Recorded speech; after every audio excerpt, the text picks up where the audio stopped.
Has been a reluctant player on the international stage, an economic giant but a political dwarf.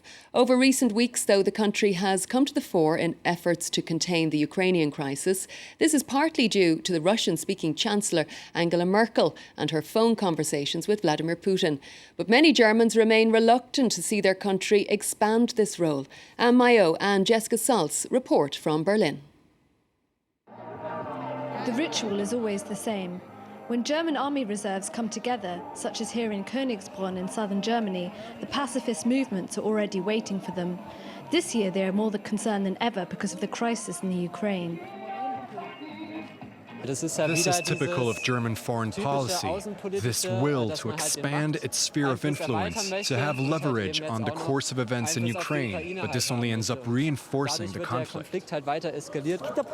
Of course, Putin is not a good person, but all that Germany is currently doing is provoking him to do much worse. Because of its geographical proximity and history, Germany is taking charge in attempts to tackle the Ukrainian crisis.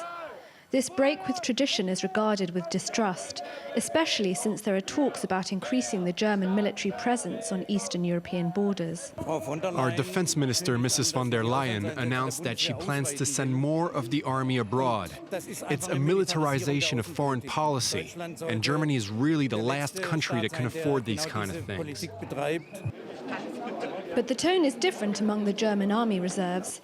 Here they are convinced that Berlin should get more involved, especially in Eastern Europe.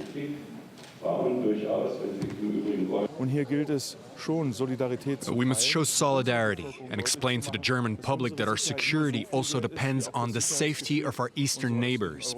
The responsibility of politicians is to make sure people understand that we may be forced to use stronger sanctions against Russia in response to violations of international law.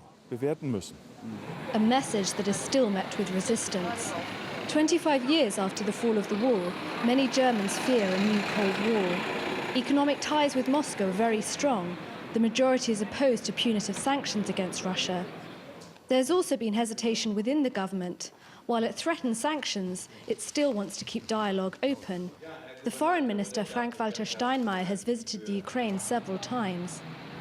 Berlin has yet to take a firm stance, an attitude that has surprised the Ukrainian community in Germany. Alexandra from the Euromaidan collective in Berlin hoped for more commitment from her newfound home. German policy has changed. They understood many things, but on the other hand, it's clear that Germany has many economic interests to defend in Russia, and it doesn't know what to do, if only in terms of its dependence on Russian gas. I personally would like to see Germany be more consistent.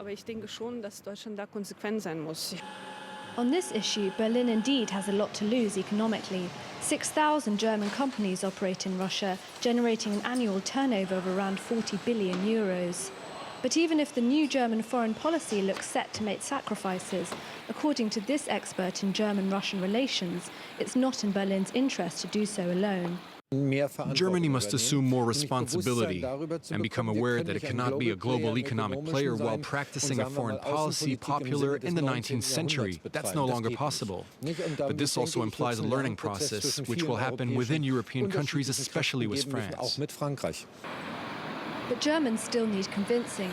77% of them currently oppose the strengthening of NATO troops on the eastern border of the European Union. But this is exactly what Berlin intends to do, by sending 6 Eurofighters to the Baltics. And that was Focus. Now time for our sports roundup here on France 24 with all the latest from the Champions League. In the Champions League quarter-final.